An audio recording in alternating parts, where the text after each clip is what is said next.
Once upon a time, there lived a noble gentleman who had one dear daughter. Poor child, her own kind mother was gone, and her father, who loved her very dearly, was afraid that his little girl was sometimes lonely. So he married a grand lady who had 2 daughters of her own, and who, he thought, would be kind and good to his little one.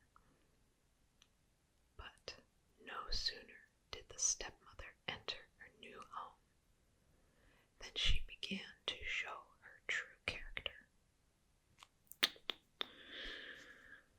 Her stepdaughter was so much prettier and sweeter than her own children, and she was jealous of her and gave her all the hard work of the house to do, whilst the 2 proud sisters spent their time at pleasant parties and entertainments.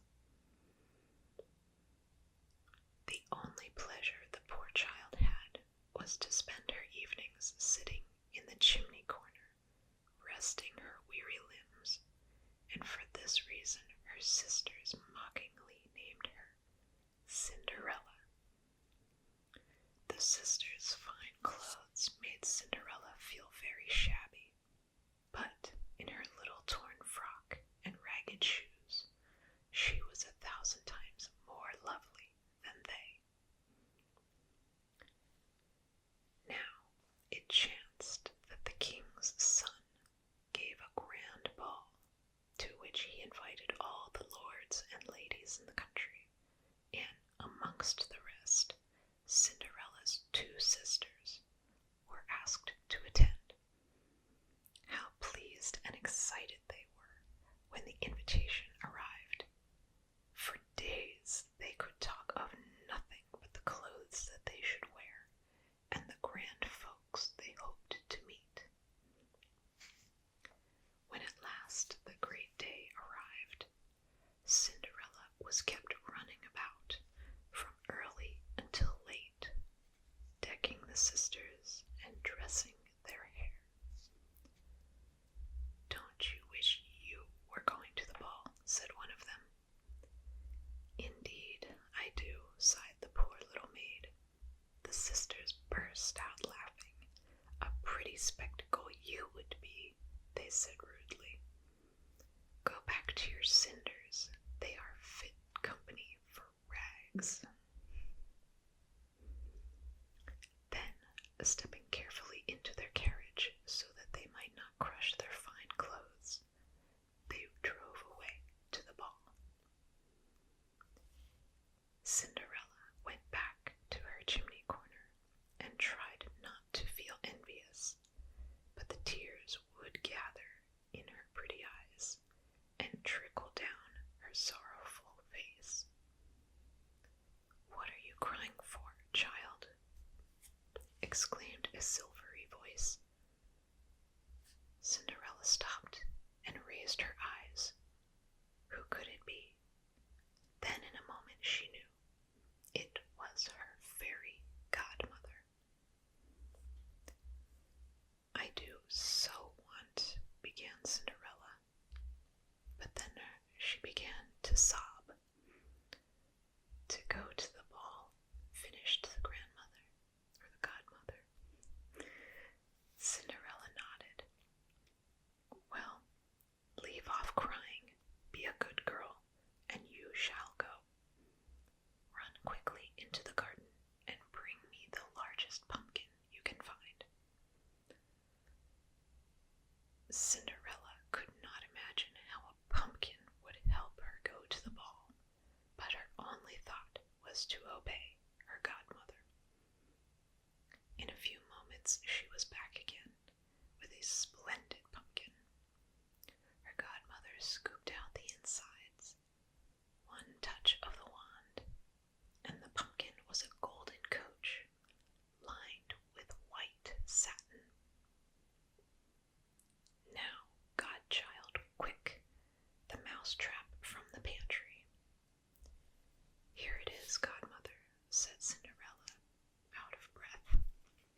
have agreed with her had you seen him a moment later, with his powdered wig and silk stockings.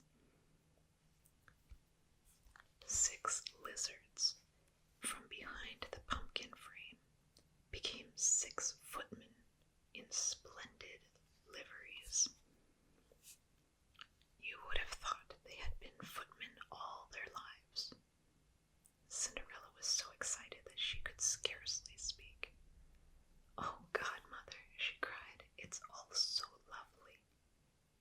Then, suddenly, she thought of her shabby clothes. "Well, there's my white muslin," she said wistfully. Do you think?" But before Cinderella could realize what had happened, her godmother's wand tapped her lightly on the shoulder, and in place of her shabby frock, there was a gleam of satin, silver, and pearls. Oh, who can describe a robe made by fairies? It was white as snow, and as dazzling. Round the hem hung a fringe of diamonds, sparkling like dewdrops in the sunshine.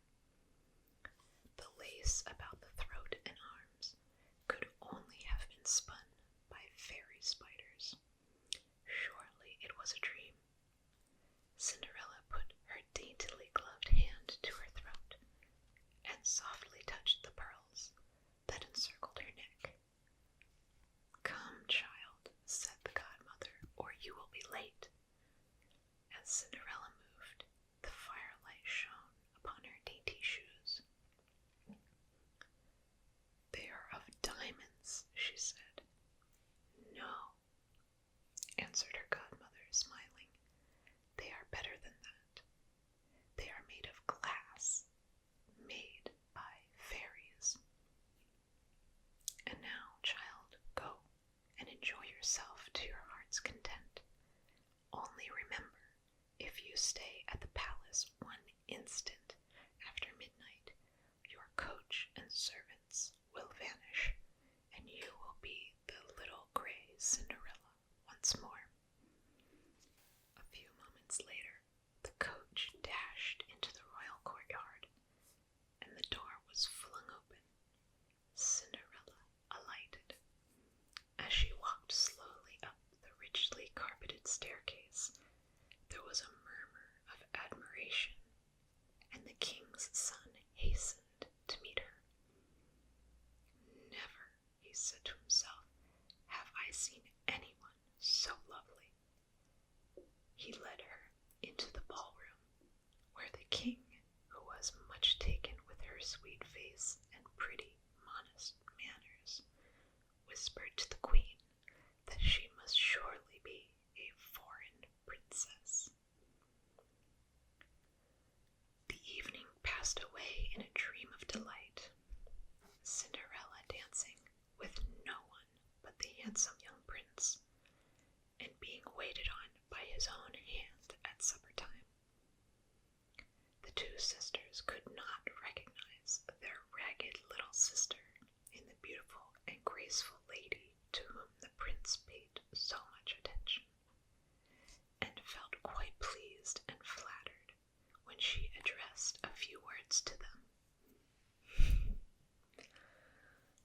Presently, a clock chimed the 3/4 past 11, and, remembering godmother's warning, Cinderella at once took leave of the prince, and, jumping into her coach, was driven rapidly home.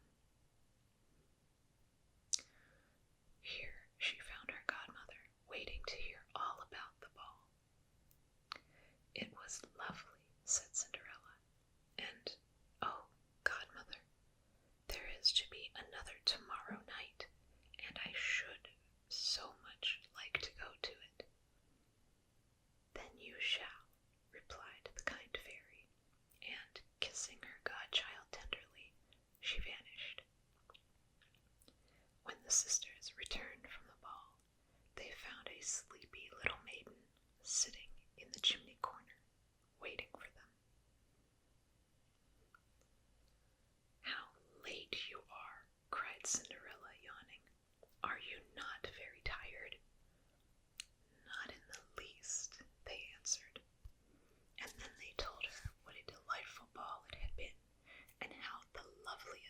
princess in the world had been there and had spoken to them and admired their pretty dresses. "Who was she?" said Cinderella slyly. "That we cannot say," answered the sisters. "She would not tell her name, though the prince begged her to do so on bended knee." "Dear sister," said Cinderella, "I too should like to see the beautiful princess. Will you not lend me your old yellow gown, that I may go to the ball tomorrow with you?" "What?" cried her sister angrily. "Lend one of my dresses to a little cinder maid? Don't talk nonsense." So, the next night, the sisters were more particular than ever about their attire. But at last they were dressed, and as soon as their carriage had driven away, the godmother appeared.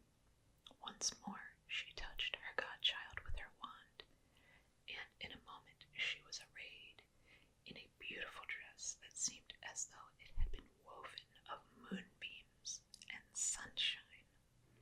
So radiantly did it gleam and shimmer. She put her arms around her godmother's neck and kissed and thanked her. "Goodbye, child. Enjoy yourself, but whatever you do, remember to leave the ball before the clock strikes 12, the godmother said, and Cinderella promised. But the hours flew by so happily and so swiftly that Cinderella forgot her promise until she happened to look at a clock and saw that it was on the stroke of 12. With a cry of alarm, she fled from the room, dropping in her haste one of her little glass slippers. But with the sound of the clock strikes in her ear, she dared not turn back to pick it up. The prince hurried after her in alarm, but when he reached the entrance hall, the beautiful princess had vanished, and there was no one to be seen but a forlorn little beggar maid creeping away in the darkness. Oh, poor Cinderella! She hurried home through the dark streets, weary and overwhelmed with shame.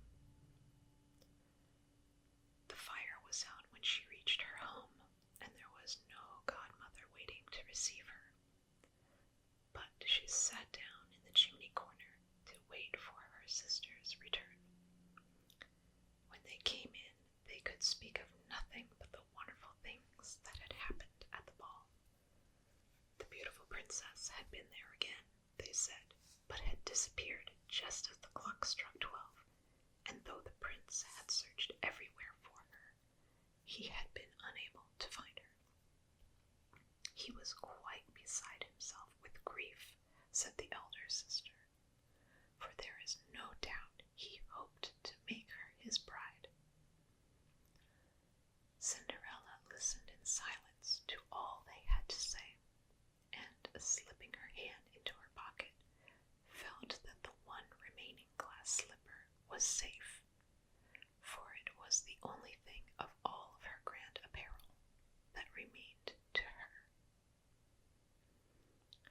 On the following morning there was a great noise of trumpets and drums, and a procession passed through the town, at the head of which rode the king's son. Behind him came a herald, bearing a velvet cushion, upon which rested a little glass slipper. The herald blew a blast upon the trumpet, and then read a proclamation saying that the king's son would wed any lady in the land who could fit the slipper on her foot, if she could produce another to match it. Of course, the sisters tried to squeeze their feet into the slipper, but it was of no use. They were much too large. Then Cinderella shyly begged that she might try. How the sisters laughed with scorn when the prince knelt to fit the slipper on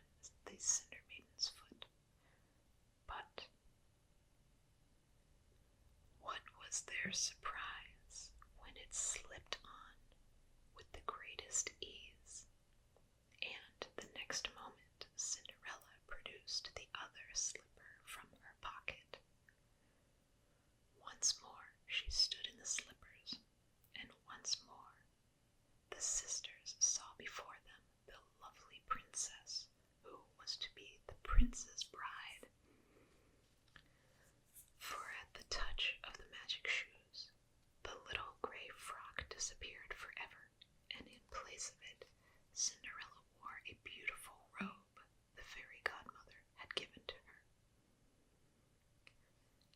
The sisters hung their heads with sorrow and vexation, but kind little Cinderella put her arms around their necks, kissed them, and forgave them for all of their unkindness, so that they could not help but love her. The prince could not bear to part from his love again, so he carried her back to the palace in his grand coach, and they were married that very day. Cinderella's stepsisters were present at the feast, but in the place of honor sat the fairy godmother.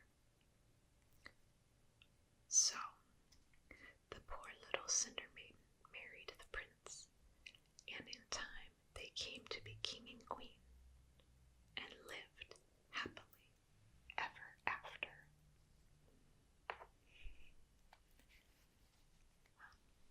I hope you enjoyed this fairy tale. Please be sure to like and subscribe